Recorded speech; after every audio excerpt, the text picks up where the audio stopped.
Gini aja deh Mas, kalau memang mau bacok, dari tadi akang-akangnya bilang mau bacok. Jadi nggak nih dibacoknya, saya bilang. Oke. Kalau mau bacok, ayo bacok sekalian.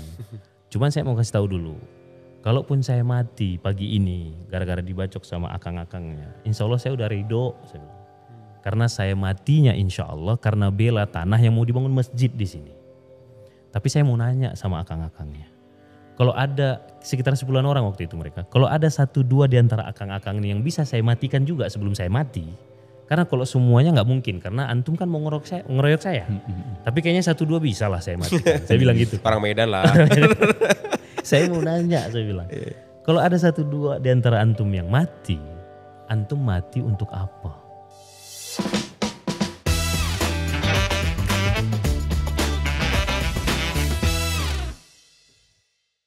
Assalamualaikum warahmatullahi wabarakatuh. Kembali lagi Sobat Pecah Telur bersama Guayeng. Bersama teman ngobrol kita jauh-jauh dari Bogor ini, Ustadz Beben. Siap. Sehat Mas Agung? Alhamdulillah, Masya Allah sehat. Nah ini luar biasa nih Mas Surya. Jauh ini hari ini rekor nih, tamu yang paling jauh insya Allah. Oh gitu ya? Sampai saat ini. Masa? Sampai saat ini untuk yang datang ke sini. Kemarin Boyolali, Boyolali. itu jadi rekor. Dari rekor agak jauh. Sekarang dipecahkan rekornya. Rekornya oleh Ustadz Beben dari Bogor, Masya Dari Allah. Ya paling enggak saya ada rekor yang saya pecahkan. Iya. Nanti tapi siap-siap dipecahkan lagi sama yang lainnya. Yang Biasanya lain. kan rekor Amin. dibuat untuk dipecahkan. Amin. Makin banyak yang datang ke sini. Amin. Masya Allah. Nah ini kita akan diskusi tentang kemasjidan kali ini Mas Surya. Karena narasumber kita ini luar biasa. Gitu ya. Nah agak unik nih nama masjidnya itu. Masjid apa Ustaz? Muslim Bilioner. Masjid Muslim Bilioner. Itu apa maksudnya? Iya, pertama kali setiap orang yang pertama kali dengar atau pertama kali baca lebih kurang sama kayak Mas Surya, Mas Agung, responnya ini opo. Ini opo. Iya kan masjid tuh yang tawadu gitu loh. Iya, biasanya gitu. Al-Ikhlas. Iya, betul. Al-Ikhlas. Al-Ikhlas, Al-Hidayah, ya kan Nurul Jannah apalah gitu. Ini kok Muslim Bilioner dunia sekali. Dunia sekali, ya. betul. Ya, jadi memang kalau mau menjawab itu biasanya ada 2 versi saya jawabnya, versi singkat sama versi panjang. Oke. Ya. Kalau versi singkatnya, kalau saya ketemu kadang-kadang di pertemuan yang nggak mungkin kan saya cerita banyak, saya bilang, ya karena memang orang Islam itu harus kaya, saya bilang. Dan kekayaan itu harus balik ke masjid dan didistribusikan lewat masjid. Itu perintah Allah dan Rasulnya, saya bilang. Oke. Dan 10 sahabat yang dijamin masuk surga itu kaya semua, saya bilang. Jadi nggak ada masalah dengan Muslim Bilioner. Emang Muslim harus Bilioner, kaya gitu ya. gitu. Iya, Itu jawaban. versi singkatnya. Versi singkat. Nah ini sekarang versi, Untuk menenangkan mereka. ini yang versi agak panjang itu gimana? Iya, jadi akhir 2018 saya sama guru saya, abang saya, sahabat, partner, Dr. Andika, itu kan kita lagi partneran bisnis waktu itu, Mas. Nah, singkat cerita kita diajak untuk datang ke Pontianak, jumpa dengan kiai yang waktu itu kita belum kenal. Belum tahu lah, ya belum kenal pasti, belum tahu juga Pak sosoknya, baru dengar nama, dengarnya pun baru. Kiai Lukmanul Hakim dari Masjid Munzalan, Kapal Munzalan Pontianak. Kita dulu diajak ke situ tuh cuma silaturahim, kita ndak ada isu apa-apa lah. Kita diajak sama teman-teman, beberapa teman-teman bisnis gitu kan, pebisnis. Kalau saya sebut namanya juga pasti pada kenal ya, mulai dari Ustadz Andre Raditya, ya kan Ustadz Reza Rendi dari PPA, terus Kang Dewa waktu itu kesana juga bareng-bareng sama Ustadz Rendi Saputra yang ngajak waktu itu. Ya sudah kita hayo aja gitu kan, nggak ada niat gimana-gimana, bahkan waktu itu kita tiketnya tuh tiket PP, kita berangkat pagi pulang sore, kita ambil tiketnya waktu itu. Cuman singkat cerita waktu di bandara, kalau yang lain jemputnya timnya beliau, saya dapat berkah sama Dr. Andika yang jemput langsung Kiai Lukman waktu itu. Yang jemput kita. Nah dari perjalanan dari bandara ke masjid waktu itu biasalah. Yang namanya baru kenal kan pasti ditanya sama beliau apa aktivitas. Iya. Iya kan. Kalau kita kan udah tahu aktivitas beliau, Ustadz kan. Iya kan. Beliau yang balik nanya kita. Kita bilang bisnis Ustadz. Oh bisnis, oh Masya Allah ya gitu. Nah terus cerita-cerita beliau nanya, apalah motivasinya berbisnis? Kita waktu itu jawabannya pede lah. kita mau bangun peradaban Ustaz. Wah, keren kan? Keren banget. Iya kan? Iya. Ideologi sekali gitu kan, idealismenya keras banget gitu, kuat banget. Bangun peradaban Ustaz. Ternyata jawaban kami itulah yang membuat kami tertonjok balik gitu kan sama beliau. Ditanya begini, oh peradaban, Masya Allah ya. Di manalah pusat peradaban yang sedang dibangun? Kita mulai bingung kan, apa nih maksudnya? Gimana maksudnya Ustaz? Iya kan katanya jalanin Mau bisnis. bangun peradaban. Mau bangun peradaban. Di mana pusat peradaban yang sedang dibangun tuh? Udah berapa tahun berbisnis? Ya sekian tahun Ustaz. Di mana pusat peradaban yang sedang dibangun tuh? Bingung kita jawabnya. Iya di mana ya? Selama ini kita bernarasi peradaban, bangun peradaban. Iya, pusat ketika ditanya yang paling sederhana saja pusat peradaban di mana ya? Ya kita sih ada kantor Ustaz. udah mulai nggak pede. Udah mulai ragu. Iya, udah mulai nggak pede dengan jawabannya. Udah mulai sadar, oh kita salah nih. Kita sih ada kantor Ustaz. Oh kantor, iya. Kantor, iya kita nyewa rumah di komplek Ustaz. 2 rumah kita jadikan kantor. Gitu. Oke, kalau begitu berapa orang sekarang yang terlibat dalam peradaban ini? Dan targetnya berapa yang akan diajak untuk bangun peradaban ini? Waduh, ya kita kan sebagai pebisnis ditanyain begitu tuh malu ya. Kita kan terbiasa bikin visi misi. Iya. Kan. Kok kita ditanya begini kok jadi kayak on begini ya gitu kan. Waduh, ya kita sih ada karyawan Ustaz. Nah gitu kan. Berapa karyawannya? Ya puluhan lah Ustaz. Terakhir beliau tanya begini. Menurut antum, ada enggak peradaban yang mulia, yang jaya, yang luar biasa peradaban Islam itu yang munculnya dari kantor, munculnya dari sekretariat, munculnya dari ruko. Ada nggak? Pernah nggak? Kayaknya enggak sih Ustaz. Terus dari mana peradaban Islam itu munculnya? Jayanya dari mana? Berpusatnya di mana? Ketika Islam lagi jaya-jayanya, pusat peradaban itu di mana? Kita udah tahu kan jawabannya. Di masjid Ustaz. Nah pertanyaan saya, antum masjidnya di mana? Waduh, ya udah Ustaz, kita mau belajar deh Ustaz. Nah, gitu. Yang tadinya tiket PP-nya itu, tiketnya PP kita perpanjang jadinya 2 hari 2 malam. Nah di situ perjalanannya sampai akhirnya singkat cerita kenapa hubungannya ke Muslim Bilioner, karena 2 hari 2 malam kita di sana ngebul sama beliau. Karena karakter kita memang backgroundnya pebisnis. Setelah 2 hari 2 malam saya belajar dari beliau, banyak masuk akalnya. Itu make sense semua konsep-konsep kemasjidan yang beliau ceritakan. Dan itu yang pernah dilakukan oleh Rasul dan para sahabat kan. Jadi kita, kita kemana aja selama ini ya. Ada sebuah konsep yang ini tuh permata berlian gitu. Kok enggak kita pakai ya. Yang bisa masuk ke semua lini kehidupan dan lebih komprehensif, komplit untuk menghandle semua masalah kita gitu. Not just bisnisnya gitu. Waktu itu kita pulang dari sana ya layaknya seorang pebisnis kan otaknya pantang sekali disentil dengan hal-hal yang menarik kan. Ngebul kita. Kita belum naik pesawat udah ngobrol. Di pesawat udah ngobrol. Nanti mau bikin gini nih, mau gini. Ini di mana kita nih? Kita perannya di mana nih? What next nih kan begitu. Iya biasanya gitu. Betul kan. Karena kita terbiasa ekspansif kan. Dilatih berpikir seperti itu ketika berbisnis. Akhirnya kita bikin kalau kita mau bikin masjid. Kita nih siapa? Kiai bukan. Ustadz bukan gitu. Makanya saya sebenarnya Mas jangan dipanggil Ustadz, panggil Beben aja. Gitu ya. Iya, saya di Masjid Muslim Bilioner itu di kantor sekarang total 150-an orang lah yang berkarir di Masjid Muslim Bilioner. Semuanya Gen Z sekarang tuh anak-anak 18 sampai 25 tahun usianya. Itu saya bilang yang manggil saya Ustadz SP1. Yang manggil Kiai, yang manggil Kiai SP2, yang manggil Syekh SP3 langsung dipecat. Saya tadi udah kena SP berapa ya? Udah manggil. Udah kena SP banyak kita tadi. Saya bilang manggil abang aja. Antum tuh adik-adik aneh, ini panggil abang. Berarti kita manggilnya abang aja. Nah, biar Abang gak Beben. kena SP. Iya, SP. Sama. Siap Abang Beben. Abang Beben. Nah, waktu itu kita apa ya bangun masjid. Ya udah dulu kita lakukan apa yang bisa kita lakukan. Oke. Apa tuh? Kita bikin kajian aja dulu. Oke, kajian apa? Kajian fikih. Kita bukan ahli fikih. Kajian tafsir. Kita bukan ahli tafsir.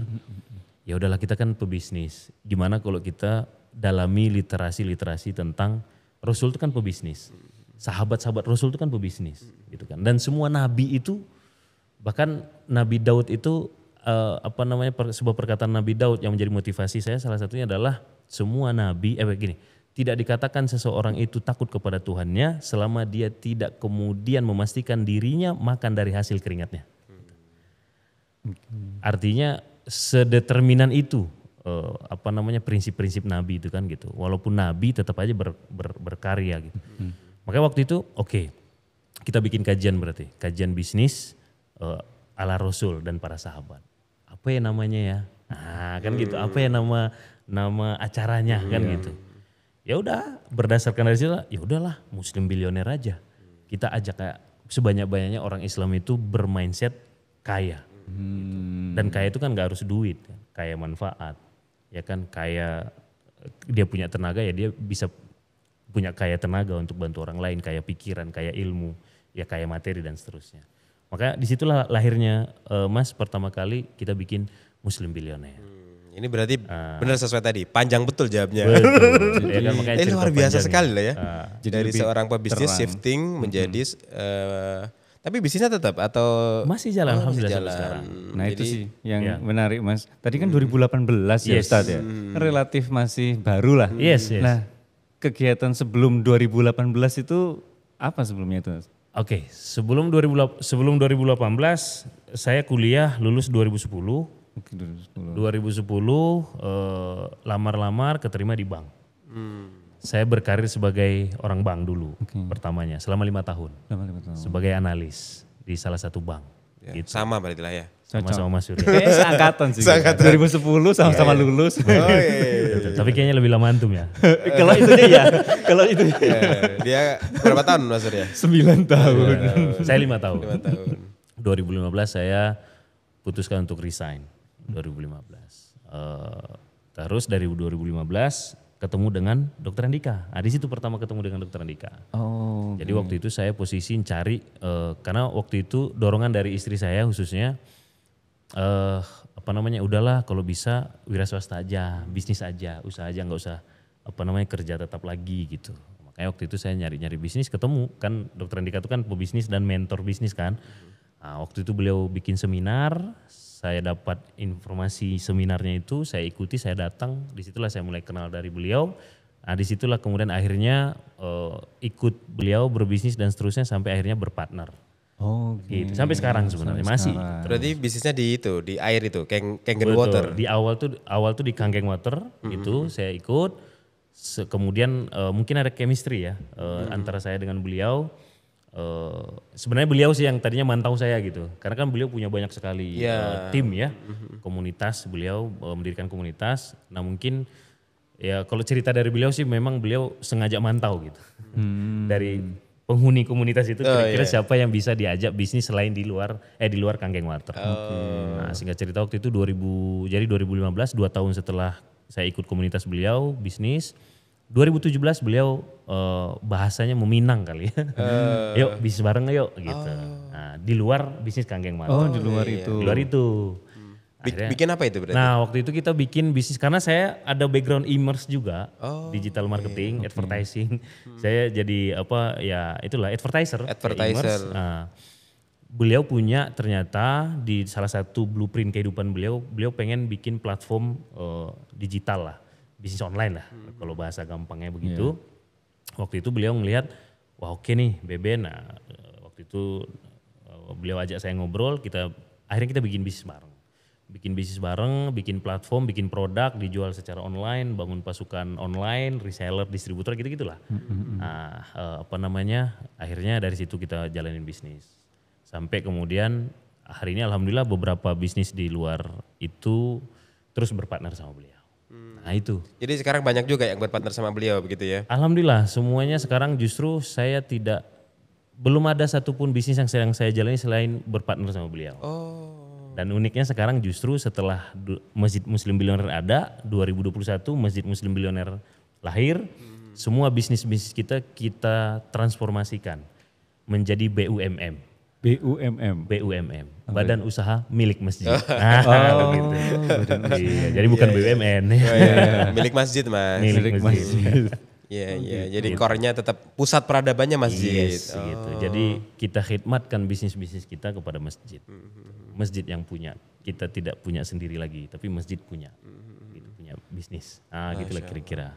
Itu menarik sih nanti konsepnya terutama tentang berarti kan nanti ada sebagian hitungan itu masuk ke masjid, sebagian masuk bisnis ya Pribadi. namanya bisnis ke Yes, pribadi. betul. Cuma sebelum ke sana sebenarnya visinya Masjid Muslim Billionaire ini apa Ustaz? Apa Bang? Nah, saya koreksi nanti kena SP lagi nih. SP1. Kena deh. Ya, tadi dimaklumi karena belum ditahu. Sekarang Ulang lagi, SP1 keren, ya. Nah itu apa Bang Beben ininya? Kalau visinya, visi Masjid Muslim Billionaire itu sekarang kita visinya adalah Bismillah visinya. Kita rangkum sebuah kalimat Bismillah, yaitu berkahi Indonesia dengan masjid Allah.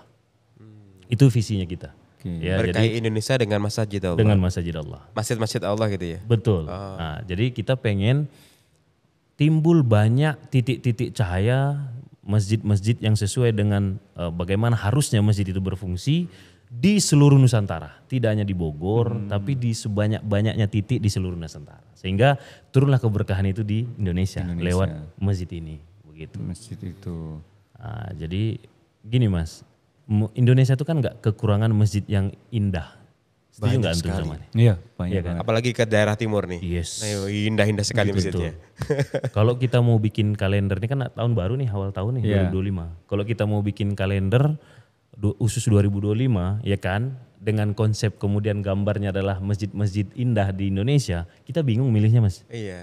Ya kan? Sepakat, Karena cuma 12 lembar kan kalendernya. Sementara kita punya banyak banget masjid yang begitu megah, indah secara visual dan infrastrukturnya dan seterusnya. Tapi sayangnya itu masih menjadi destinasi wisata. Belum bisa kemudian bertransformasi menjadi destinasi solusi. Nah, harusnya masjid itu kalau menurut ilmu, pengetahuan, sedikit pengetahuan yang saya miliki dari sejarah pun yang kita baca, bagaimana Rasul mengoperate masjid, harusnya kan masjid itu menjadi destinasi solusi, bukan destinasi wisata. Nah, ini sebenarnya visinya. Destinasi solusi itu seperti apa yang bisa kita tangkap begitu? Iya, gini Mas, ketika kalau kita lihat ya, saya nanti pada akhirnya boleh dong tamu nanya, boleh kan ya? Oh boleh. Boleh. Biasa kan host yang boleh Dibalik nanya. Oh nih. ya, boleh. Jadi deg-degan nih. Iya, iya. Tapi boleh. Enggak sih, tanya kesimpulannya setuju pun enggak. Oh gitu ya, oke. Karena temanya teman ngobrol. Iya, bebas. Kan kalau kita nih Mas, kalau kita sholat Jumat nih, salah satu ritual di masjid-masjid sebelum khotib masuk, sebelum azan berkumandang, itu kan bendahara naik dulu kan, Iya. Oh ya. membacakan saldo masjid, betul ya? Betul. Betul. Dan biasanya saldonya itu banyak, biasanya. Apalagi masjid-masjid agung di setiap kabupaten, kota madya, komplek-komplek yang elit dan seterusnya. Masjid gede lah. Itu banyak biasanya, puluhan, ratusan, bahkan ada yang miliaran saldonya. Dan ketika kita kemudian dengar pengeluarannya itu membuat kita kadang-kadang geli gitu dengarnya. Saldonya ratusan juta bahkan miliaran, pengeluarannya cuman benerin keran yang rusak, servis AC, benerin alat pel yang patah, kan gitu ya. Iya. Nah sementara setelah kita selesai Jumatan tuh, kan kita tadi baru dengerin ya sebelum khotib naik, kita baru dengerin tuh bendahara naik. Iya. Bacain saldo masjid sekian ratus juta, anggaplah begitu. Terus setelah kita selesai sholat Jumat, turun dari masjid, keluar dari masjid, mau ngambil sendal, belum turun kemudian dari tangga masjid, kita disambut apa biasanya? Disambut sama ibu-ibu yang gendong anak, Pak, sedekahnya Iya, Pak, betul. anak yatim Pak belum makan Pak, mohon bantuannya Pak, iya kan? Iya. Atau sama ibu-ibu megang amplop, buat anak yatim panti asuhan Pak, Bu, sedekahnya Pak, betul ya? Iya. Pertanyaannya, saldo yang tadi dibacain sama bendahara tuh kemana? Bukankah harusnya buat mereka? Iya kan? Bukankah harusnya buat mereka? Kok masih ketemu ya di tangga masjid? Padahal di masjid tadi baru dibacakan saldonya ratusan juta gitu. Nah inilah gambaran ya yang tadi. Menurut antum itu fakta atau mitos yang saya ceritakan tuh? Ya fakta lah. Fakta ya? Ya, Fakta dan itu- ditemukan di beberapa tempat. Tidak semuanya, Betul. tapi ada di beberapa Dan tempat. itu uniknya nggak cuma di Indonesia sih Ustadz. Saya di waktu pernah hidup 2 tahun di Singapura, itu nanti keluar yang nyambut gitu juga. Yes. Padahal saldonya ada tuh. Saldonya ada. Iya. Gitu. Nah jadi kadang-kadang karena saya pernah di bank, kita pernah di bank, saya kadang-kadang miris ngelihat masjid tuh difungsikan kayak bank, tempat nyimpen duit.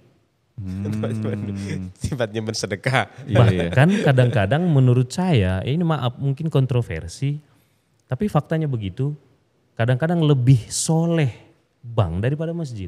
Gimana itu Ustaz? Lebih seru. Kita kan orang kredit tuh, kita Iya. kan mantan analis kan. Kerjaan kita ngapain mas? Menyalurkan. Menganalisa Menyalurkan. kan. Menganalisa dan menyalurkan dana kan. Iya. Artinya orang yang nabung, terus tabungan itu kita jadikan modal untuk menyalurkan kredit, dana bagi yang membutuhkan, betul nggak? Iya. Iya. Sementara di masjid, orang sedekah disimpan di rekening, nggak disalurkan jadi Iya sih. program buat Jadi orang yang program. membutuhkan. Iya, iya. Kalau di bank itu ibaratnya malah sampai haram uang itu mengendap. Betul. Harus produktif. Iya, harus produktif. Harus produktif. Iya kan? Iya. Kalau sempat tabungan rasionya tabungan lebih tinggi daripada penyaluran itu masalah kan? Masalah. Benar. Tapi di masjid apa yang terjadi? Penyalurannya cuma tadi benerin keran, mengganti alat pel yang patah, servis AC. Nah, itu kok bisa menjadi suatu tren menurut Bang Beben, penyebabnya apa itu? Tadi karena masjidnya nggak dijadikan sebagai tempat destinasi solusi.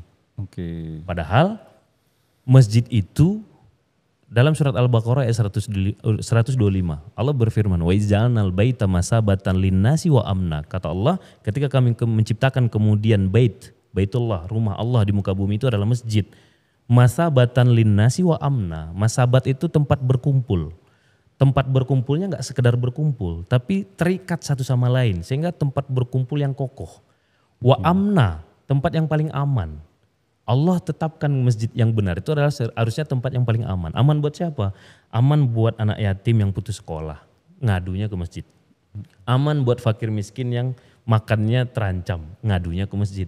Iya. Aman buat pebisnis-pebisnis soleh yang sedang ditimpa kebangkrutan, yang nggak mau kemudian terjebak riba, harusnya ngadunya ke masjid. Karena dia bagian dari penerima zakat, kan gorimin harusnya. Makanya enggak boleh uang masjid itu harusnya numpuk. Tapi sekarang kayaknya tren-tren menghabiskan dana yang mengendap itu sudah mulai lah. Jadi Betul. mungkin juga karena ada Alhamdulillah. gerakan-gerakan seperti Yes. Abang Beben, Ustadz Lukman dan sebagainya. Akhirnya banyak yang akhirnya sampai minus-minus. Gitu. Iya, iya. Dan itu yang pengen kita perbanyak gitu mas. Nah, makanya tadi kalau pertanyaan visinya apa, visi kita bismillah berkahi Indonesia dengan masjid Allah. Karena di surat Al-Isra ayat 1 Allah berfirman kalau kita mau dapatkan keberkahan, kan keberkahan itu ziyadatul khair mas. Bertambahnya kebaikan. Berarti kalau kita mau bisnisnya mau berkah misalkan, berarti bisnisnya tambah baik kan. Kalau rumah tangganya mau berkah berarti rumah tangganya tambah baik. Kalau timnya mau berkah berarti timnya tambah baik. Berarti tambah solid, tambah patuh. Ya kan kayak gitu kan. Tambah baik kerjanya. Di mana kata Allah harus kemudian dihikmatkan ke masjid dan sekitarnya. Surat Al-Isra ayat 1 bahwa kata Allah ya kan di masjid dan sekitarnya lah terdapat keberkahan. Ya, makanya saya sangat yakin dan itu yang alhamdulillah kita alami hari ini justru rasanya tambah tenang hidup tuh, tambah berkah, tambah dimudahkan sama Allah. Alhamdulillah segala urusan kita khususnya di bisnis, ketika bisnis itu kita jadikan BUMM gitu, badan usaha milik masjid. Kita libatkan masjid di situ. Jadi secara visi sebenarnya ini bukan sesuatu yang baru meskipun beda. Ini tetap mengacu kepada ajaran Rasulullah. Yes. Mengembalikan Mengembalikan masjid sesuai fitrahnya gitu ya. Iya, sesuai fungsinya. Seolah-olah beda itu baru padahal enggak, malah mengembalikan ke sana. Nah, visinya tadi sudah kelihatan bahwa ini berusaha mengembalikan. Tapi cerita awalnya akhirnya bangun itu tadi setelah ketemu dengan kiai dari Pontianak, itu yang dilakuin apa Ustadz? Apa Bang? Iya, iya. Jadi waktu itu karena kita tadi ya alhamdulillah karena backgroundnya pebisnis itu kan tipikalnya eksekusi kan mas. Pebisnis itu kan nggak betah dengan wacana kan. Pebisnis itu kan sukanya gas gitu betul, kan. gaskan gitu kan. Maka waktu itu kita apa yang bisa kita lakukan sekarang? Kita bikin kajian aja dulu.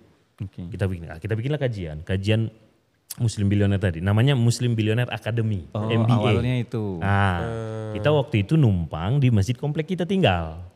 Di komplek kita di Bogor, saya kan satu kompleks sama Dokter Andika. Kita pinjam waktu itu satu 1 hari dalam 1 minggu kita pinjam untuk kita jadikan Masjid Al Hidayah namanya, tempat kita Kajian. Alhamdulillah diizinkan. Disitulah namanya MBA, Bismillah Muslim Billionaire Academy. Akademi. Nah biasa pebisnis nggak cepat puas gitu, udah jalan, apalagi ya, what next gitu. Kok gini-gini aja, ekspansif kan, mau scale up. Duh nggak betah nih gini aja, kurang nih gitu, kurang greget gitu. Alhamdulillah udah jalan, rutin dan seterusnya, apalagi ya. Akhirnya kita bikin, ya udahlah, ya konsultasi terus bolak-balik ke Pontianak, sowan lagi ke guru, ya nyantri lah, jadi santri kalong. Ya kan kita sowan lagi, Kiai laporan, kita udah begini, petunjuk lagi Kiai. Nah, Kiai Lukman terus membimbing, mengarahkan begini. Sampai satu titik, udahlah beranikan untuk kemudian bikin masjid sendiri. Nah sebelum itu kita bilang begini, gimana kalau masjid komplek kami Kiai? Nah itu yang mau saya tanyakan. Nah ya kan. Kenapa nggak mesti Al Hidayah itu aja yang dibikin masjid bilioner betul, gitu? diaktifasi begitu ya. Begitu. Nah tadinya begitu Mas.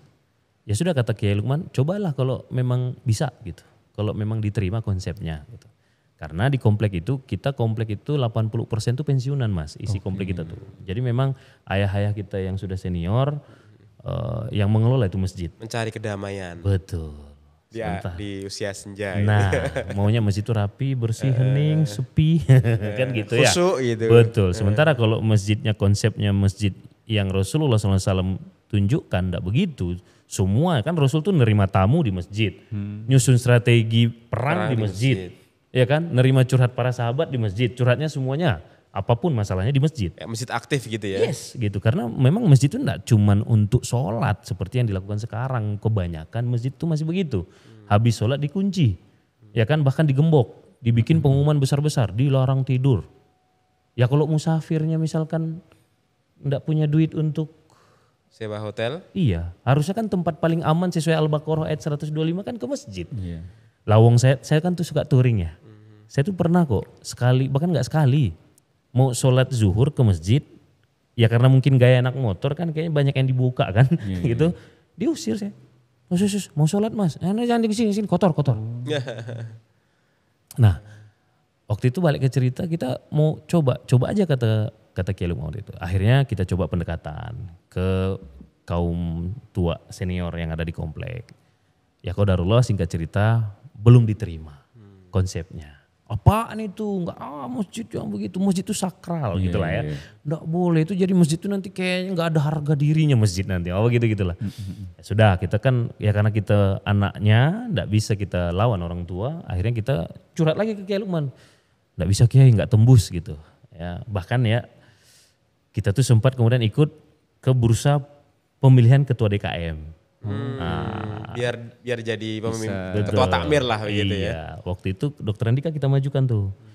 Nah, kita galang lah kemudian suara di kaum-kaum mudanya, terus kaum-kaum tua yang masuk buat mereka konsep kita galang suara. Alhamdulillah suara kita suara terbanyak.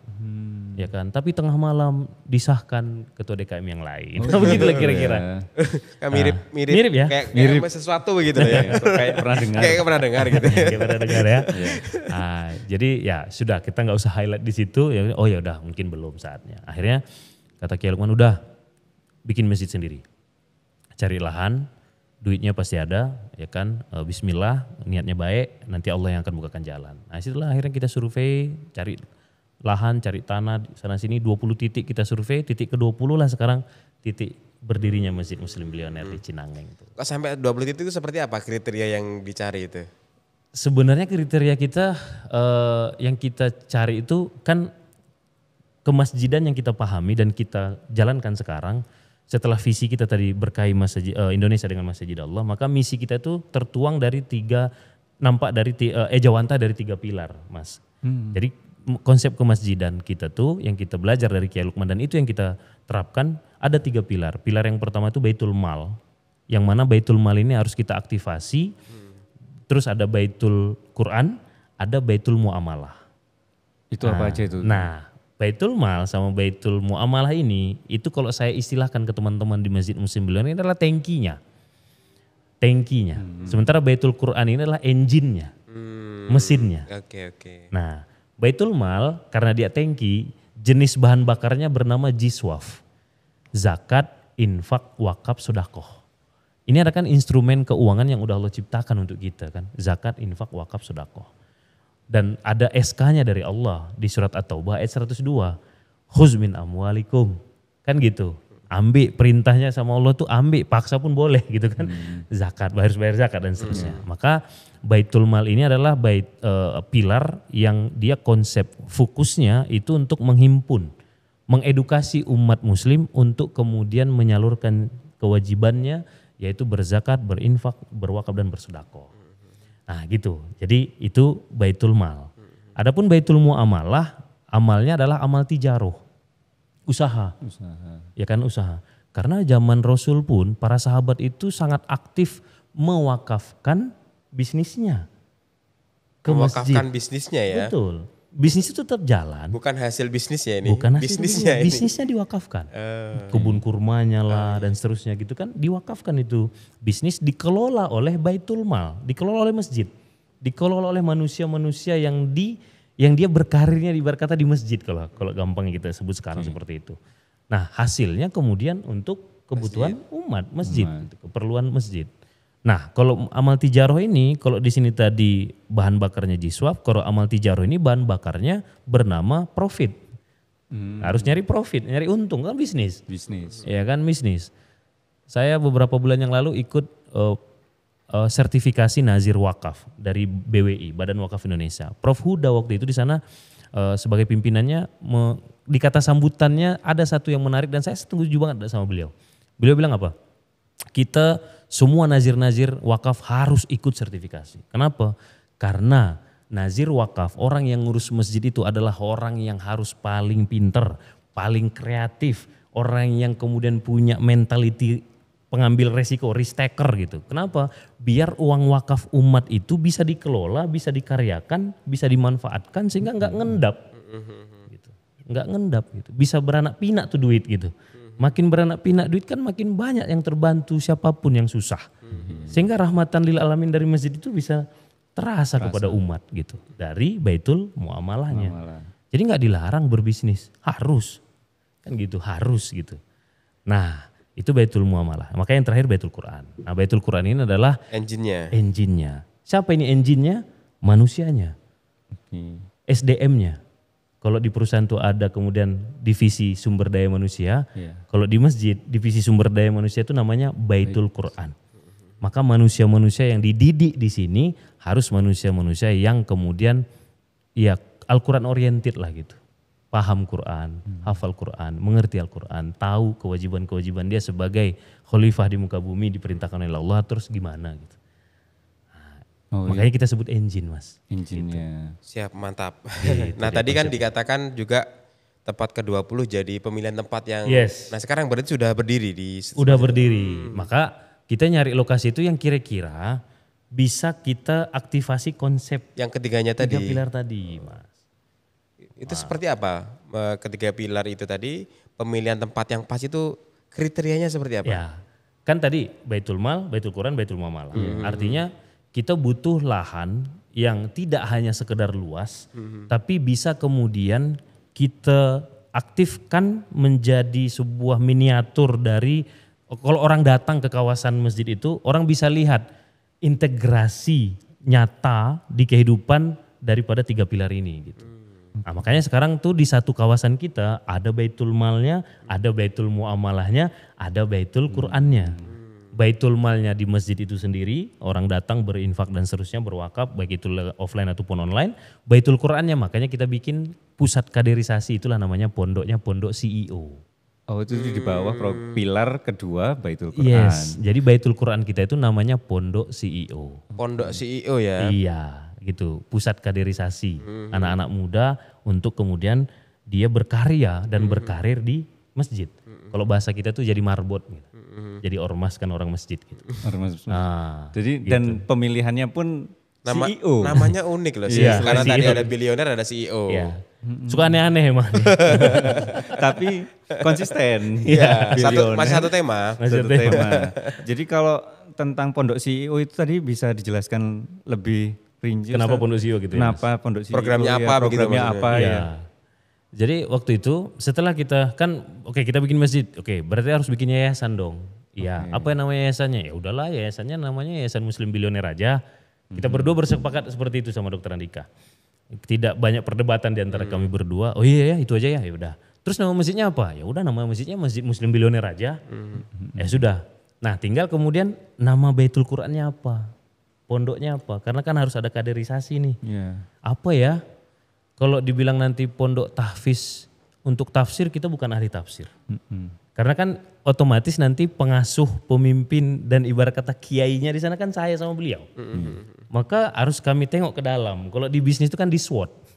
Men-SWOT diri kan. Kekuatan apa? Betul. Kekuatannya apa nih sama opportunity-nya gitu. Ya udah kita men-SWOT diri aja. Ya udah kita baca diri. Ya ibarat kata tahu diri lah gitu. Kita tahu diri Baca dulu. diri akhirnya tahu diri. Betul. Wah kita ini bukan ahli tafsir Pak. Saya bilang iya ya. Kita ini bukan juga ahli fikih. Iya ya. Dan kita ini bukan yang orang hafal Quran 30 juz. Kita masih merangkak juga terus menghafal sekarang. Tapi kan kita Allah izinkan kemudian untuk jadi pebisnis. Allah titipkan kita kemampuan manajemen dan seterusnya. Ya antum CEO, aneh CEO. Karena saya kan di beberapa bisnis saya CEO-nya gitu kan. Ya udahlah Pak, kita bangun aja kader-kader yang punya karakter CEO. Sehingga kita bangun kemudian orang-orang yang hafal Quran, dia hafal Quran 30 juz, tapi dia juga punya kapasitas seorang CEO.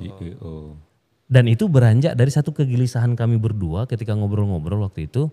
Beranjak dari kegelisahan kita melihat kualitas para penghafal Quran kita di Indonesia. Nah ini nanti saya akan tanya, ini fakta pemitos di ujung nanti saya tanya. Mas, menurut Mas, banyak nggak penghafal Quran di Indonesia? Banyak. Banyak. Pondok tahfiz? Banyak. Rumah Quran? Banyak. Banyak kan ya? Banyak. Mulai dari yang di kota sampai ke pelosok itu kan banyak. Rumah Quran inilah, pondok tahfiz ini dan seterusnya. Sekarang hampir di setiap yayasan ada rumah tahfiz. Yes. Tapi pertanyaannya, ketika ada satu orang anak muda yang dia sekolah di pondok tahfiz dan dia sudah menghafal Quran, bahkan sudah wisuda khatam 30 juz Al-Quran, ketika dia libur dari pondok, pulang ke rumahnya, misalkan dia tinggal di komplek lah sama orang tuanya, pulang ke rumah, jadi apa beliau di rumah, di komplek Mas? Guru ngaji. Paling banter disuruh imam sama baca doa plus azan. Maaf saya nggak bilang ini nggak mulia, ini Masya Allah, ini mulia banget ini perannya. Ini mulia banget perannya. Jadi imam, muazin, doa itu keren banget. Cuma masalah yang terjadi hari ini, masyarakat cuma percaya itu peran penghafal Quran. Contoh, misal ada orang meninggal nih, tetangga si penghafal Quran tadi meninggal nih. Terus si keluarga yang meninggal ini, keluarga yang berduka minta tolong. Karena mereka tahu ini anak santri penghafal Quran, minta tolong. Tolong dong nak, pimpin kami untuk ngurus jenazah. Kebanyakan penghafal Quran hari ini siap apa enggak? Belum. Tentu. Belum. Kebanyakan belum. Belum siap. Ini riset kita. Kita riset. Memang belum kayaknya. Memang belum. Kebanyakan tuh nggak ngerti, nggak bisa. Oke. Setelah beres ini jenazah dimakamkan, terjadi ada kecekcokan di ahli waris, membahas ahli waris. Ya kan, harta waris. Terus si tetangga lagi tadi datang lagi, tolong dong nak. Ya belum siap juga kali Belum itu ya. siap juga. Fakta kali itu ya. Bahkan dia bingung, ayat apa ya yang harus saya pakai untuk menyelesaikan masalah waris ini. Padahal beliau hafal Quran. Contoh lagi, dia kan anak muda. Ada ibarat kata meeting Karang Taruna. Menurut antum di dalam dan faktanya di lapangan di dalam meeting itu si penghafal Quran ini jadi narasumber atau nanti dipakai di ujung untuk menutup acara dengan doa? Iya, yang ujung. Pembukaan, penutup, doa. Iya.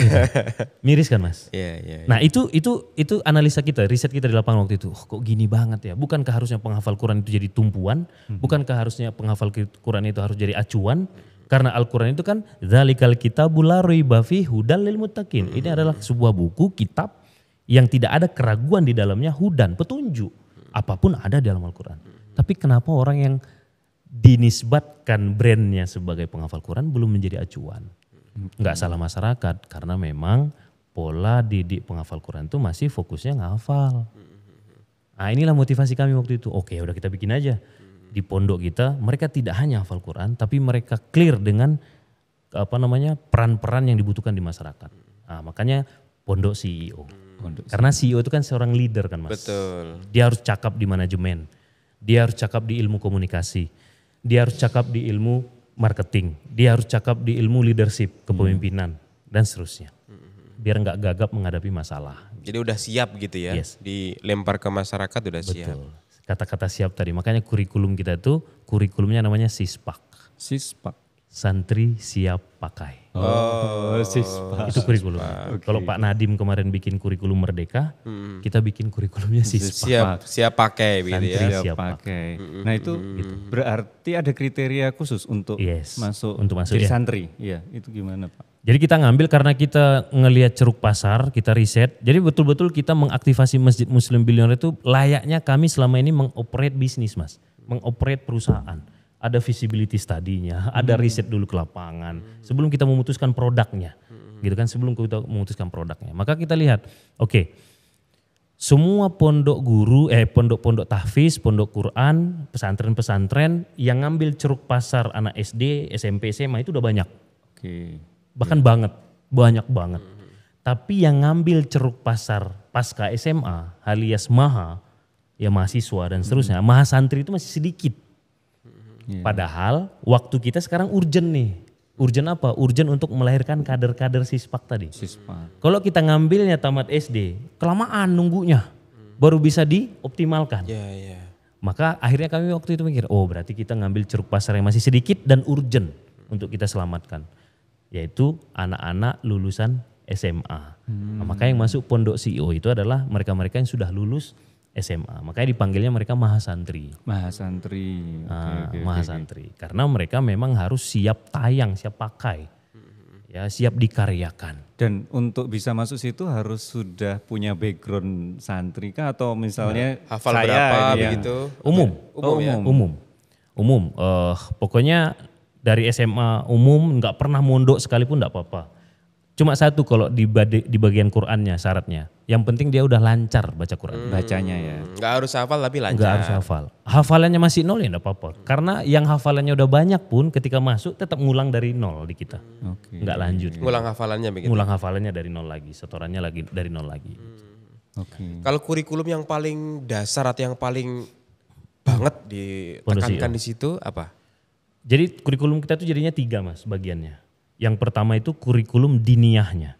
Ya diniyah itu ya agamanya kan. Ya fikih lah, bahasa Arab, tauhid, Quran hadis. Ya kan tahsin tahfiz itu diniyah. Oke. Kita kasih. Terus yang kedua ke CEO-annya. Kelideran Sam. Betul. Maka ke Leadernya CEO-an itu kalau sekarang kita ada 6 mata kuliahnya. Ada manajemen, ada bisnis, ada marketing, ilmu komunikasi, leadership sama self development. Oh. Self development ya. Komplit ya. Ya karena harus jadi CEO Sispak. Ya kan? Harus siap pakai nih. Harusnya pakai apapun bidangnya nanti karena belum tentu semua jadi pebisnis. Ya kan? Nah, Walaupun betul. nggak ada babis pun harus siap pakai begitu. Gitu. Tapi dengan bekal 6 itu dijamin Yes. siap pakai. gitu Betul. ya. Oke. Nah, kurikulum yang ketiga ini kompetensi unggul. Nah, jadi dari Sispak tadi itu Mas, Apa yang paling S-nya menonjol itu gitu ya? kan salimul akidah. Akidahnya harus benar dulu. Oke. Akidah. I-nya ilmu bermanfaat. Makanya dia harus Sispak. Kalau nggak dipakai dari mana manfaat ilmunya bisa didapat sama umat, ya kan? Terus Sispak SI, S-nya lagi strong leadership. Nah, dia harus bisa jadi tempat ngadunya umat. Jadi harus kuat mentalnya. Karena dia harus mewakafkan dirinya lagi di jalan Allah gitu kan, di umat. Sebagaimana Rasul kita begitu dan para sahabat juga seperti itu gitu kan. Nah, Sispak P-nya adalah pejuang surga. Jadi kita doktrin dia jangan kemudian membuat visi itu selalu mentok perkara dunia mulu gitu. Pun kalau dia nanti jadi pebisnis, harus bikin visinya itu tembus sampai akhirat gitu. Bisnisnya itu harus dibawa, dipikirkan gimana caranya ada nilai yang kita bisa ambil nanti untuk jadi meminang surganya Allah kan gitu. Pejuang surga. Nah, A-nya lagi Al-Quran oriented. Nah ini tadi Mas, kegalauan kita. Banyak orang penghafal Quran tapi tidak ngerti Al-Quran yang dia hafal itu apa. Hafal aja.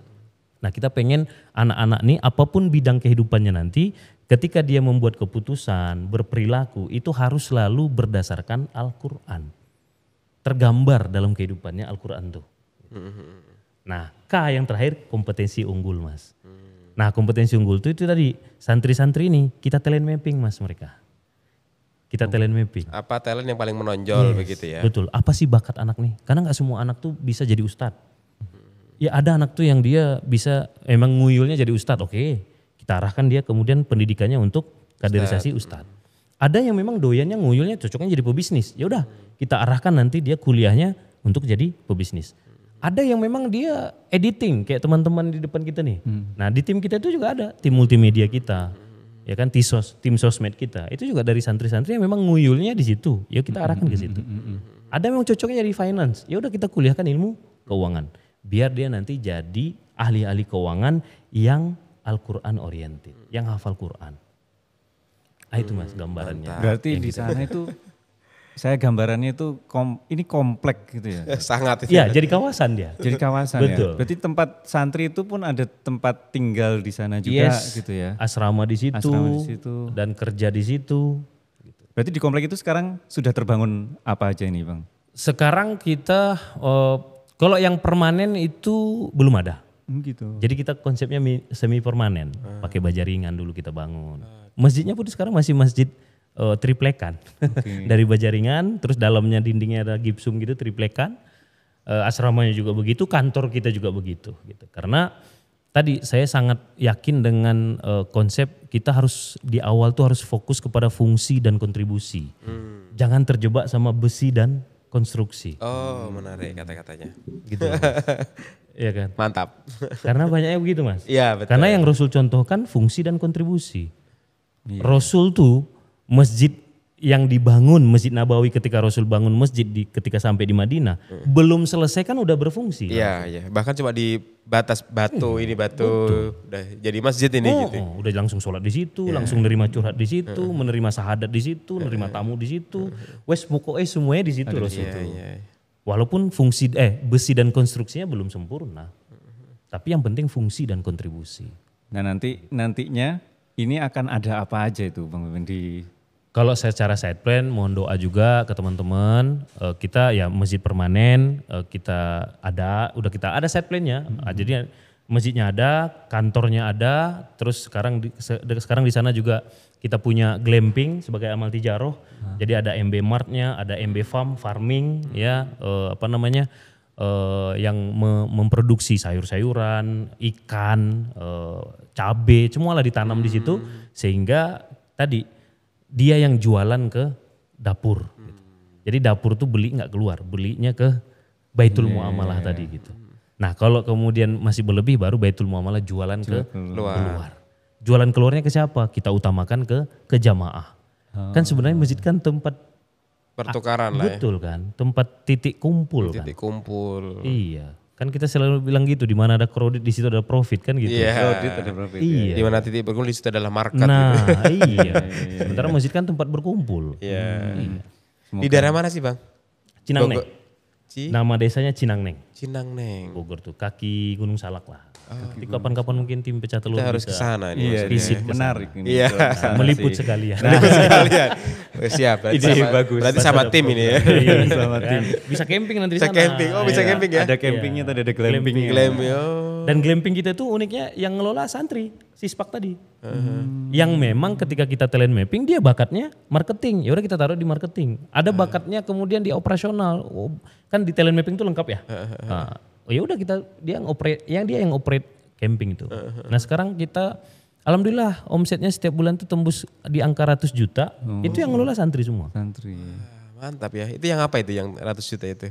Yang camping tadi. Oh. Nah, jadi orang-orang umum datang ke situ untuk camping, keluarga, ada komunitas, bahkan ada awal-awal tahun begini ada yang perusahaan sambil dia raker di situ, sambil camping Awal gitu. tahun, momen awal tahun. Nuansanya alam gitu ya. Betul, nuansanya alam dan wisata religi. Dan ada syiarnya. Kenapa? Karena di resepsionis MB Camp tuh ketika mereka mengisi data kan biasanya sebelum check in itu ditawarkan. Ada di formnya itu ada penawaran. Habis asar pilihannya mau me time bersama keluarga atau mau belajar wudhu, belajar sholat atau belajar ngaji atau belajar siroh Nabawi. Nah tuh terus malamnya juga ditaruh di situ. Malam mau dibangunkan tahajud 2:30, jam 3, 3:30 atau jam 4 atau pas azan. Itu kita taruh di situ. Gitu untuk mereka tetap merasakan nuansa ya sholat jamaah dan seterusnya gitu. Terus habis subuh kita tawarkan lagi, mau siroh, mau belajar. Nah, banyak kita dapatkan testimoni, mereka akhirnya, waduh, banyak yang repeat order tuh kita tanya, kenapa Pak? Ya di sini tuh alhamdulillah, saya tuh tadi nggak nyangka begini. Niat awalnya cuma mau wisata, Healing gitu. Healing aja, ya. ketika sampai di sini saya dapat kesempatan untuk belajar ngaji. Ada yang udah usianya 40-an, bahkan 50-an. Dia jadinya nggak malu belajar ngaji karena ketika dia isi, iya saya mau belajar ngaji, dia belajar ngajinya private. Oh. Anak-anak santri yang kita datangkan ke tendanya masing-masing. Jadi bapaknya nggak malu sama yang lain. Karena kita punya banyak santri kan tadi Pondok CEO tadi. Yang siap pakai tadi. Betul, buat santri itu ladang untuk praktek, buat jamaah atau buat klien, buat Solusi tamu, itu ya? buat solusi. Ketemu kan di masjid. Iya. Iya. Dan mereka tetap bisa fun, healing di situ. Jadi aktivitasnya juga udah disiapin. Betul. Cuma saya kepikiran kalau sekarang sih kelihatannya udah settle gitu, Iya. udah terkonsep Oke. ya, Bang. Cuma pasti dalam masa pembangunannya Di awalnya. tantangannya juga Iya. pasti menurut saya besar karena konsep yang diusung dalam tanda kutip berbeda Yes. dibanding masjid umumnya. Nah, waktu itu tantangan yang dihadapi sama Bang Beben dan tim itu bisa diceritain nggak? Ya tantangannya banyak, internal dan eksternal. Di internal, ya gak usah bicara eksternal, di internal. Untuk meyakinkan saya dan istri aja dulu. Itu kan juga butuh deal yang sangat kuat antara saya sama istri. Kenapa? Karena konsep yang kita mau jalankan ini kan ibarat kata harus ada keridoan, kerelaan dari istri saya, dia berbagi suami sama orang kan. Bagi suami ya. Iya gitu ya, kata-katanya begitu ya. Betul. Berbagi suami sama orang. Betul. Sama umat lah Secara gitu. perannya, Iya. manfaat, waktu, dan seterusnya. Bakalan banyak untuk orang juga gitu Bahkan ya. itu, dan itu terjadi sekarang. Bisa dibilang dalam seminggu itu paling ya 2 malam atau 3 malam itu udah keren lah. Dalam seminggu saya 1 ranjang sama beliau. Sisanya ya saya di pondok. Terus apalagi berbagi fungsi ayah ke anak-anak saya 3. Nah sekarang anak saya jadi 103. Karena 3 anak biologis, 100-nya anak ideologis. Ya. Ini anak-anak pondok CEO. Yang pondok CEO tadi. Iya. Karena dalam kaderisasi yang tadi kita cerita itu hubungan yang saya bangun sama anak-anak itu hubungan ayah dan anak. Makanya mereka manggil saya itu ayah. Ayah Beben. Enggak ustadz, Ayah enggak Beben. guru ya, ayah Beben gitu. Kenapa? Karena beban yang saya mau kasih ke mereka tuh berat gitu. Apalagi Gen Z, Pak. Iya kan? Beban buat mereka tuh kalau kita bahas kurikulum detailnya Mas, antum pasti sanggup itu anak-anak ngejalanin gitu. Nah, maka tidak bisa kemudian kalau sekedar hubungan antara guru dengan murid, ustadz dengan murid, harus hubungan ayah dan anak. Makanya kemudian saya harus sayang ke mereka sesayang-sayang seperti sayangnya ke anak. Nah dari eksternal lumayan, bahkan sampai sekarang. Di awal-awal dulu bahkan saya sempat diancam mau dibacok lah gitu kan. Di awal-awal ya Sama siapa? sama oknum lah ya, saya sebutnya oknum. Ya oknum penduduk sekitar, karena kan saya pendatang Mas. Saya asalnya Medan, ya kan. Bukan orang Bogor asli, terus bukan ustadz, kiai, ya Banyak kan? bukannya ya? Banyak bukannya, iya kan banyak bukannya. Bukan juga influencer, bukan juga orang yang udah dikenal, banyak bukannya tadi. Udah gitu membebaskan lahan di situ, mau bangun masjid. Iya. Iya. Nama masjidnya aneh, Iya. iya kan? Udahlah saya banyak tadi anehnya, bukannya. Nama masjid yang dibangun Aneh aneh, juga. Konsepnya juga aneh. Iya wajar kalau. Masih kontras itu Betul. dari masyarakat Iya ya. kan banyak, wajar, menurut saya wajar. Cuma memang yang ekstrim responnya waktu Iya. itu yang saya tidak duga ya itu. Nah, jadi di suatu pagi waktu itu baru awal-awal, pagi-pagi saya ke pondok. Waktu itu masih membangun, belum ada ini ya. Saya masih bolak-balik karena masih pembersihan, masih mulai bangun dan seterusnya. Masih awal-awal lah, promo-promo lah ibarat kata ke masyarakat. Jadi tiba-tiba saya pagi itu mau pulang ke rumah karena jarak kawasan itu dari rumah saya di Bogor Kota itu sekitar 45 menit lah Mas. Nah jaraknya. Waktu itu saya naik motor. Tahu-taunya di jalan keluar itu saya udah ditunggu sama lebih kurang 10-an orang lah. Anak-anak muda. Intinya mereka nggak terima apa nih, segala macam. Bacok nih, udah bawa parang gitu kan. Nah, singkat cerita waktu itu saya bilang, saya jelaskan apa masalahnya. Terus ada yang bilang ini tanah saya. Ya sudah kalau memang tanah antum, tanah masnya, tanah akangnya, Ya udah kita ketemu di BPN saja kalau memang merasa punya tanah ini, karena saya juga udah ngecek sertifikatnya aman dan seterusnya. Enggak, itu palsu, saya ya pokoknya banyak alasan lah. Nah, salah satunya tanah saya. Singkat cerita karena banyak debat, terakhir saya bilang ya udah saya mau pulang nih besok lewat Bacok nih. Nah, saya buka helm waktu itu, saya oke lah. Gini aja deh Mas, kalau memang mau bacok, dari tadi akang-akangnya bilang mau bacok. Jadi nggak nih dibacoknya, saya bilang. Oke. Kalau mau bacok, ayo bacok sekalian. Cuman saya mau kasih tahu dulu, kalaupun saya mati pagi ini gara-gara dibacok sama akang-akangnya, insya Allah saya udah ridho, saya bilang. Karena saya matinya insya Allah karena bela tanah yang mau dibangun masjid di sini. Tapi saya mau nanya sama akang-akangnya. Kalau ada sekitar 10 orang waktu itu mereka. Kalau ada 1-2 di antara akang-akang ini yang bisa saya matikan juga sebelum saya mati. Karena kalau semuanya nggak mungkin. Karena antum kan mau ngeroyok saya. Tapi kayaknya 1-2 bisa lah saya matikan. Saya bilang gitu. Orang Medan lah. Saya mau nanya, saya bilang. Kalau ada 1-2 di antara antum yang mati. Antum mati untuk apa? Saya tanya. Alah bacot lu gitu biasa kan. Tapi itulah statement terakhir saya. Mereka kemudian surut walaupun dengan ngomel dan seterusnya, ngancam dan seterusnya. Dan waktu itu tukang arit atau tukang pekerja kita yang waktu itu beresin tuh sempat, udah Pak diantar pulang, gak usah. Anak-anak sini suka nekat, tidak apa-apa lah. Kalau memang udah takdir saya mati ya mau gimana pun tetap akan tiba mati itu. Saya bilang tidak apa-apa insya Allah aman. Saya bilang udah lanjut aja kerja, saya balik. Alhamdulillah aman. Nah ini salah satunya. Nah, sampai sekarang masih ya ada yang ngatain saya bid'ah, Ustadz bid'ah, ada yang bilang saya wahabi, ada yang bilang saya liberal, ada yang bilang saya macam-macam lah. Ya saya sesat dan seru macam. Berarti kan ini tanya Bang, boleh dibilang kan ini wilayah perjuangan lah. Jadi walaupun juga bisnis, masjid yang kemudian didesain untuk menciptakan para pebisnis yang syar'i atau yang berlandaskan Al-Quran. Tapi di wilayah Bang Beben dan Dr. Andika ini kan perjuangan. Pastinya nggak ringan begitu ya. Pastinya juga banyak yang dikorbanin begitu ya. Hal yang menurut Bang Beben yang paling paling ngena untuk paling berat untuk dikorbanin ya, itu apa itu Bang Beben? Oke. Hal yang paling berat untuk dikorbanin sejujurnya adalah kalau dari sisi, kalau pertanyaan begini kan berarti lebih cenderung ke dunia kan ya?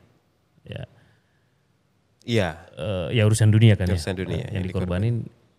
Sejujurnya salah satunya adalah yang paling berat itu karir saya di Kangen Water. Karir saya di Kangen Water karena saya waktu itu udah di posisi yang cukup enak lah di Kangen Water. Sekian tahun saya jalanin. Dan itu makin berat karena makin kesini Kangen Water tuh makin mantap gitu. Makin gede gitu makin gede gitu kan. Makin ya potensinya di depan mata gitu loh. Dan saya masih berteman dengan mereka semua gitu kan. Masih ketemu gitu. Dan melihat perkembangannya gitu kan. Artinya godaan itu yang kadang-kadang saya gitu. Kenapa? Karena kan saya tahu, saya pernah di situ, tahu cara ngelakuinnya dan udah merasakan kenikmatannya kan gitu. Tinggal ngelakukan lagi gitu loh. Nah, cuman karena amanah ini kan enggak bisa. Karena saya berakad bersama Dr. Andika, saya bilang harus ada satu orang yang memang benar-benar fokus gitu. Di dalam masjid. Gak boleh ngapa-ngapain gitu di luar ya. Menjalankan 3 konsep ini gitu. Walaupun di dalam masjid saya tetap berbisnis, tapi kan bisnisnya itu harus inline dengan yang BUMN tadi. Betul. Blueprintnya harus ngikut nih. Iya. Gak boleh yang benar-benar berbeda begitu. Soalnya karena saya lihat juga Dr. Andika masih di Kangen Water masih. gitu. Nah itu kesepakatan kita. Jadi beliau yang tetap terbang-terbang, saya yang mendarat. Mendarat ya. Ini sebuah menurut saya, sebuah peperangan yang luar biasa loh. Apalagi bagi seorang pebisnis. Itu gimana cara nahannya? Maka karena saya kalau secara Stephen itu saya thinking dan saya thinking introvert, udah terbiasa mengenali kelemahan dan kekuatan diri, maka saya sering-sering kemudian bicara dengan diri saya sendiri. Gitu kan. Mirip nih anak, memang analis gitu ya. Mungkin harus tipikalnya harus introvert. Ngomong itu senengnya bukan sama orang tapi ngomong sama dirinya sendiri gitu ya. Itu lebih seru daripada ngomong sama orang. Iya. Gitu ya. Nah, jadi saya ngomong sama diri saya sendiri dan di salah satu obrolannya itu adalah apa kemudian kepuasan baru yang bisa saya ciptakan yang itu bisa mengalahkan kepuasan yang saya dapat di bisnis. Oke. Itu yang saya cari, Mas. Dan apa itu? Dan saya udah menemukan adalah kepuasan itu ketika melihat anak-anak ideologis saya bertumbuh, berkembang, dan berkarya. Ketika kemudian di setiap akhir bulan kita meeting, omset MB Camp sekian, profit yang diciptakan sekian, dan saya melihat itu dari yang presentasi itu adalah anak-anak penghafal Quran, yang bicara strategi itu anak-anak penghafal Quran, dan yang tadinya datang ke pondok itu nggak tahu apa-apa dan mereka udah doing something dan berhasil berkarya dan seterusnya. Itu yang kemudian membuat saya oke, saya cari gantinya gitu, Mas. Saya cari gantinya. Karena kalau bilang alah yang penting ikhlas demi Allah itu kan ya klise banget ya jawaban itu. Kita kan tetap manusia ya. Butuh visualisasi yang bisa membuat kita puas gitu kan. Nah, itu yang saya ganti. Akhirnya ini Mas, akhirnya saya nggak sendirian. Selama ini yang kelihatan aneh itu saya ngomong sama diri sendiri. Karena dia tanya sama saya, gitu. Mas Agung, saya pernah nggak tanya sama sendiri? Kayaknya enggak deh.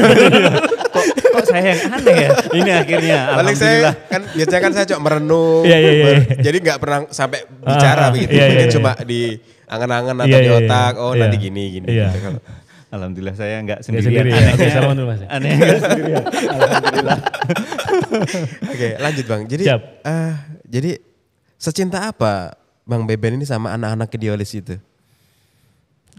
Wah ini saya suka nangis kalau dijawab begini, ditanya begini. Tapi saya berusaha untuk tidak nangis ya, karena saya mau liburan habis ini.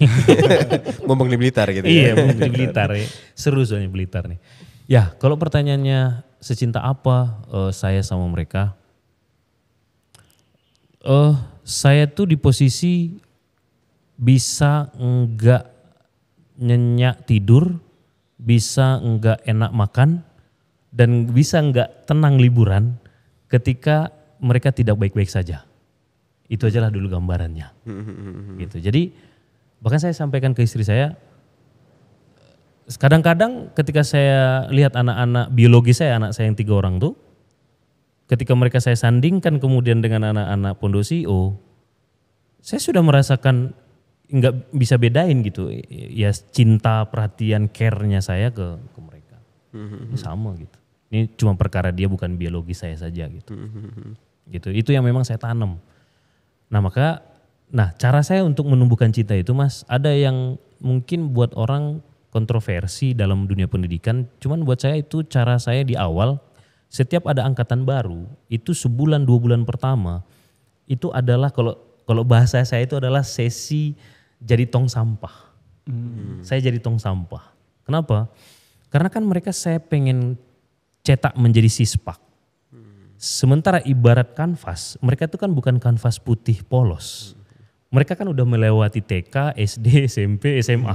Udah banyak warnanya lah ya. Udah banyak warnanya. Kalau luka udah banyak lukanya. Iya kan? Kalau semraut udah banyak semrautnya. Kalaupun prestasi udah banyak egonya di situ. Kalau dia pun prestasi kan gitu. Maka saya harus tahu dulu tuh kanvas yang dikasih ke saya ini statusnya gimana nih sebelum saya warnai lagi dengan warna yang ingin kita warnai sesuai dengan visi Pondok CEO. Maka 2 bulan pertama itu Mas, itu saya mau habiskan waktu saya untuk mendengarkan keluh kesah mereka. Impian mereka apa, keluhan mereka apa, perihnya mereka apa, traumanya mereka apa, sakitnya mereka apa, dan seterusnya semuanya. Dan itu sangat-sangat makan energi. Sampai di satu titik saya udah tahu semuanya tentang mereka. Sehingga saya tahu gimana cara men-treatment mereka, gimana cara berkomunikasi dengan mereka, gimana cara kemudian memotivasi mereka, dan mau apa mereka, mau kemana mereka. Gitu. Dan itu ternyata efektif untuk saya, akhirnya cinta sama mereka. Iya betul. Pastilah 2 bulan terus gitu pasti. Iya. Udah kenal luar dalam itu. Yes. Makanya Mas nggak bisa akhirnya sambil bisnis Kangen Water. Iya, harus fokus banget Harus itu. fokus, harus stay. Gitu. Nah itu saya jadi penasaran dengan anak-anak ideologisnya itu, apakah ada semacam nanti dikatakan lulus atau apa gitu, ada nggak? Atau seperti apa konsepnya? Doktrin saya ke mereka itu seumur hidup bersama ayah. Karena saya dipanggilnya ayah, istri saya dipanggilnya bunda, Dokter Andika dipanggilnya Abi, istrinya Dokter Andika dipanggilnya Umi sama mereka. Maka doktrin kita ke mereka itu seumur hidup, nggak ada alumni. Kenapa? Karena saya boleh sedikit biar relate, biar teman-teman nangkap, kok bisa ya doktrinnya seumur hidup? Karena begini Mas, saya sedikit cerita tentang kurikulumnya. Kan kontrak saya sama mereka kan ini full beasiswa soalnya, gratis. Jadi di Pondok Siwa itu enggak ada SPP segala macam, enggak ada, gratis. Pokoknya bawa badan aja. Kalau lulus dari tes kita ada 6 tahapan. Kalau lulus ya datang bawa badan aja. Apakah harus dari kalangan misal tidak mampu atau Enggak. Yang mampu juga boleh, yang tidak mampu juga boleh, Betul. asal lolos yang 6 kriteria tadi. Yang 6 tes tadi. Nah, kontrak kita pertama dengan mereka adalah akadnya 4 tahun. Oke. Nah, kalau selama 4 tahun itu mereka keluar, maka mereka akan kena penalti. Yaitu mengembalikan biaya hidup selama di pondok. Nah, kita Tapi cuma 4 tahun lah ya. Betul. Sekian duit lah per bulan kita hitung. Kalau dia misalkan setahun nggak betah keluar, ya udah 12 kali sekian duit tadi, itu yang harus dibayar sama orang tuanya, dikembalikan kepada pondok, begitu kan. Nah, yang 4 tahun ini Mas, semester pertama itu mereka kan tadi ada 3 kurikulum kan tadi ya. Nah, semester pertama mereka fokus satu kurikulum dulu, diniyah tadi. Karena kan belum tentu semuanya dari pondok kan. Nah, maka Dimatengin dulu diniyahnya. Betul, fikihnya diajarkan, apa segala macam. Diniyahnya dimatangin dulu. Nah, setelah selesai semester pertama 6 bulan, saya talent mapping mereka. Saya talent mapping mereka sesuai dengan minat dan bakatnya masing-masing. Kenapa? Karena semester 2, 3, dan 4 ini mereka udah naik kelas, naik level. Yang tadinya mahasantri, ada level keduanya Mas santri on duty. SOD. Mereka udah masuk ke fase santri on duty. Artinya apa? Mereka tetap kuliah, mereka tetap belajar, tapi mereka sudah dikasih tugas, amanah. Bukan magang ya, kalau magang itu kan bantu-bantu. Ya, ini kalau ini amanah enggak, ya. amanah. Dia Duty. jadi peran utama tuh. Yes, dia punya Job desk. target, dia punya job desk, dia punya pertanggungjawaban, evaluasi yang clear di layaknya karyawan lah gitu. Nah, SOD ini sesuai dengan bidangnya masing-masing. Kalau memang bidangnya di finance, maka saya masukkan ke dia divisi finance. Kalau memang bidangnya di editing, saya masukkan divisi multimedia. Kalau dia bidangnya kemudian di sosmed, saya masukkan divisi sosial media kita. Dan seterusnya, semua divisi yang ada. Nah, selama 3 semester nih. Nah, di sini mereka tuh udah penuh tuh jadwalnya. Kenapa? Karena dari jam 8 ke 9 mereka KBM, jam 9 ke jam 5 sore mereka kerja, layaknya profesional bekerja di bidangnya masing-masing. Nah, jam habis Isya sampai jam 10 mereka KBM lagi. Nah, KBM-nya ya diniyahnya masih lanjut karena 6 semester belum selesai tuh fikihnya. Masih banyak fikih yang harus dibahas dan seterusnya. Dan di situ mereka udah diniyah masih lanjut, CEO-nya udah mulai mereka dapat plus on duty. Ini kan berat nih Mas. Berat banget saya bayangnya. Berat nih. Makanya harus ayah dan anak. Iya kan? Saya harus bisa menganggap mereka anak dan mereka harus sampai di titik kemudian emang ini ayah gua. Gua harus dengerin apa yang dibilang sama ayah. Gitu. Nah, setelah nanti kemudian di 4 semester, masuk semester 5, semester 6, semester 7, semester 8, itu mereka saya kuliahkan. Karena mereka naik levelnya jadi SPA. Kalau tadi masih on duty, ini udah santri penerima amanah. Oke. Di mana di situ udah bulat mereka dapat amanah dan mereka udah dapat ihsan bulanan. Walaupun tetap masih kuliah. Nah, itu udah saya kuliahkan itu kerjasama dengan beberapa universitas. Oh, dikuliahkan di luar. Betul, sesuai dengan jurusannya. Sesuai dengan tadi talent mappingnya tadi. Iya. Selama ini dia udah selama 3 semester dia di bagian keuangan. Ya sudah saya lihat nanti. Cocok nggak nih ya? Oke, bisa nih udah masuk ke ilmu akuntansi misalkan jurusannya. Atau jurusan apa manajemen keuangan misalkan. Nanti yang kemudian dia di Ustadz bakatnya selama 3 semester ini dia di Baitul Quran ikut mengajar dan seterusnya. Ya sudah saya kuliahkan di jurusan pendidikan Islam misalkan. Atau manajemen pendidikan dan seterusnya. Gitu. Nah, akhirnya inilah yang membuat mereka perjalanan kurikulum inilah yang membuat mereka pada akhirnya berpikir mau kemana lagi saya? Ya wis lah di sini aja udah clear kok. Udah selesai nih. Iya. Dunia akhirat dapat lah. Betul, belajarnya dapat, karirnya udah dari semester 2 udah mulai membangun karir. Oke. Gitu Mas. Karena kalau kita hitung-hitungan kebayang begini Mas. Kan setelah semester kedua tadi, tahun kedua, semester masuk semester 5 mereka kan saya kuliahkan. Iya. Sementara kontrak mereka sisa 2 tahun kan. Ya. Iya kan? Betul. Sementara S1 itu kan 4 tahun. 4 tahun. Iya kan? Maka di situ saya rekontrak lagi. Oke. Artinya yang 2 tahun itu saya perpanjang tambah 2 tahun lagi. Karena dia mau S1 kan 4 tahun nanti. Iya. Ditambah kemudian setelah wisuda sarjana dia nanti ikatan dinas 2 tahun. Oh. Berarti kalau di total dari awal dia masuk, dia tuh terikat sama saya 8 tahun. 8. Nah, anggap dia masuknya usianya 19 tahun, Mas. 8 tahun dia terikat sama saya. 8 tahun Tambah kemudian berarti berapa usianya, Mas? 27 ya? Udah 27. Udah 27 ngapain lagi, mau kemana lagi?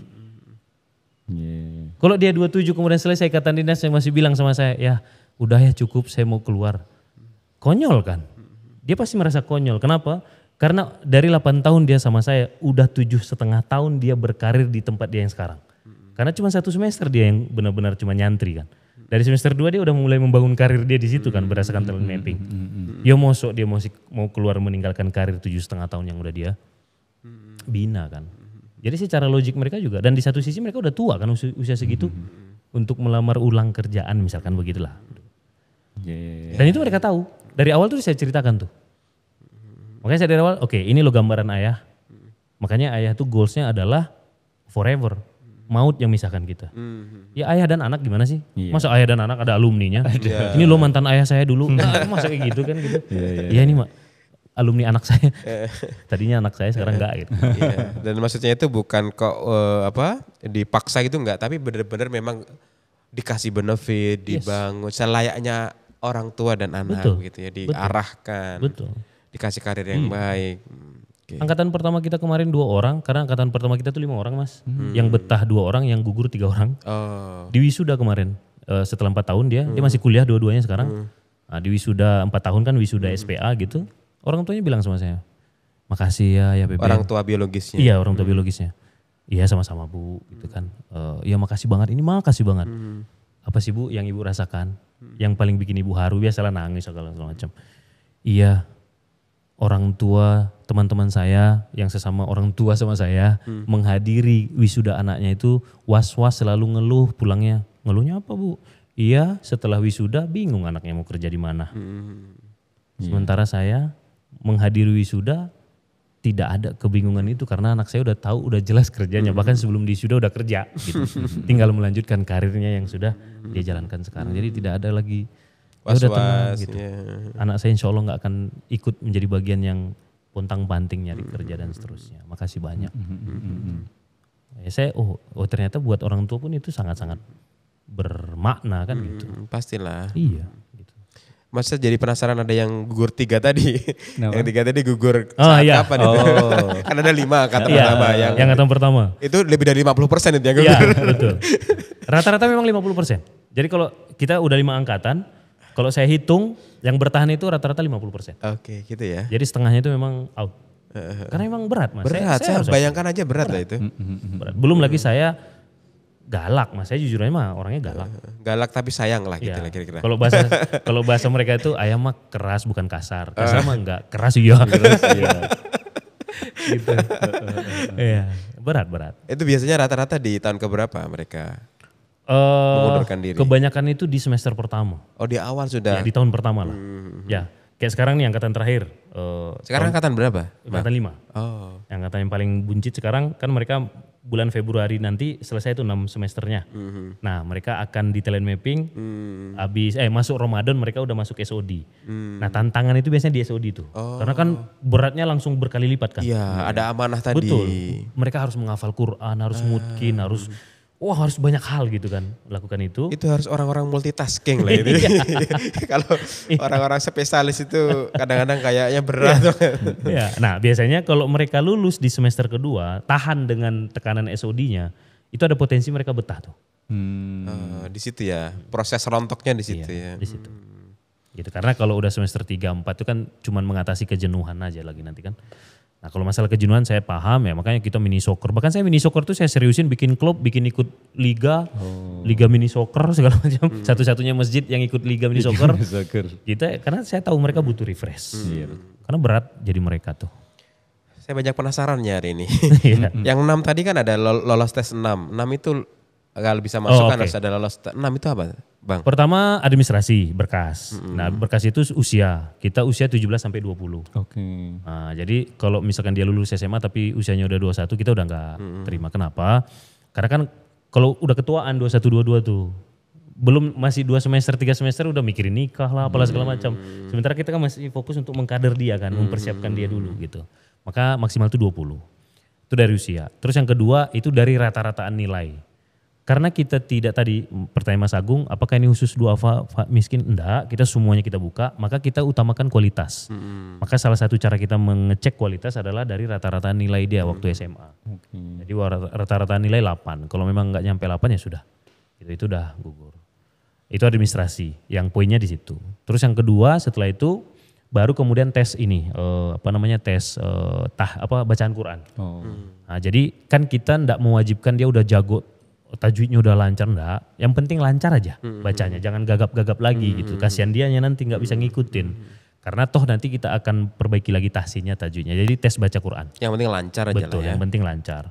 Enggak parah-parah banget lah gitu. Itunya gitu kan. Kita kalibrasi nanti, oh ini masih bisa ngikut nih. Dipolesnya masih oke gitu.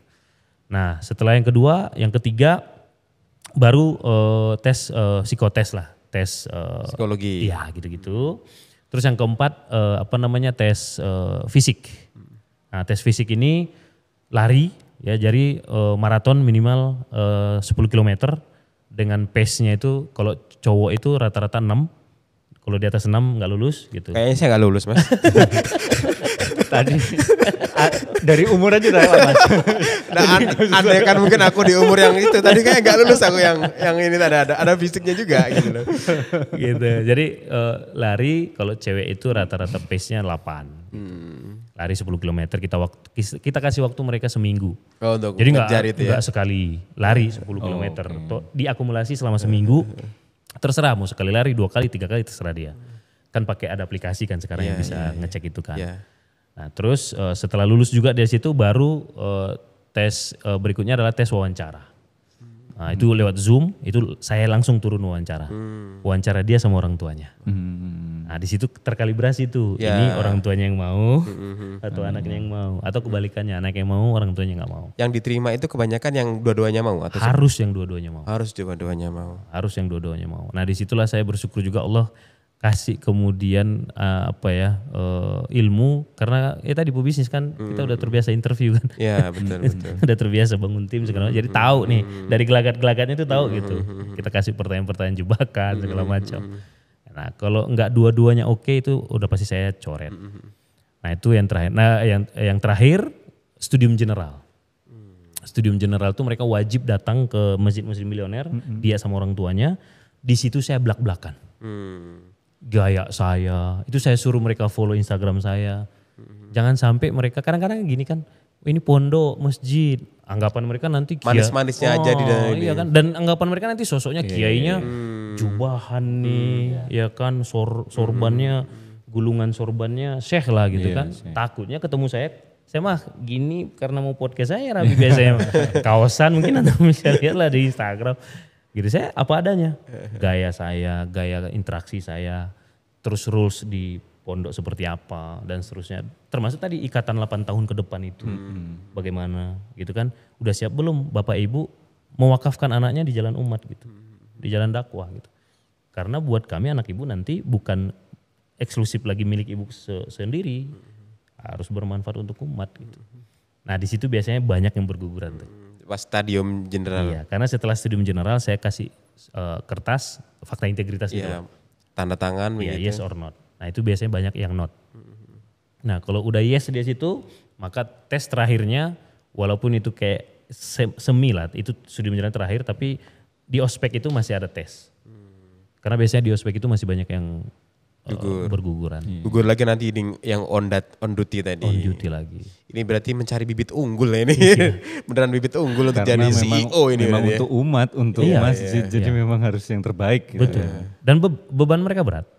Saya selalu jangan berharap orang quote saya di gerbang itu, mudah-mudahan nanti Mas Agung, Mas Surya dan tim bisa ke sana, kalau sempat ke sana. Kalau antum lihat nanti di gerbangnya itu quote saya di situ, jangan berharap ke lapangan dalam perjuangan karena itu akan membuat kau lemah dan berangan-angan gitu.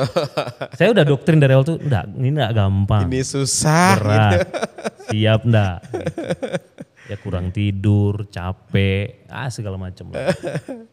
Gitu. Insya Allah mantap. Oh gitu Mas ceritanya, panjang kali lebar. Panjang Masya Allah. lebar kali tinggi, tapi bermanfaat sekali. Seru tadi. Insya Allah, Seru. mudah-mudahan. Mas Surya masih ada penasaran? Banyak sih sebenarnya. Kayaknya mungkin tadi perlu ditindak lanjuti itu tadi. Oh, yang Di kesana follow up tadi. ya. Mungkin bisa jadi perlu di follow up itu. Mas Agung. Masya Allah, terima kasih Sama-sama. Abang Beben udah main jauh-jauh ke Sama-sama. sini. Insya Allah tayangan ini insya Allah bermanfaat. Amin, amin. Minimal untuk kita. Jadi Amin, dan juga amin. semoga bermanfaat untuk penonton Pecah Telur. Amin. Sampai jumpa. Terima kasih yang sudah menonton sampai saat ini. Sampai jumpa di next episode dengan teman ngobrol yang lain yang insya Allah juga seru. Amin. Sampai jumpa. Assalamualaikum warahmatullahi wabarakatuh. Waalaikumsalam warahmatullahi wabarakatuh. Alhamdulillah. Alhamdulillah. Ditunggu di Bogor. Insya Allah. Insya Allah.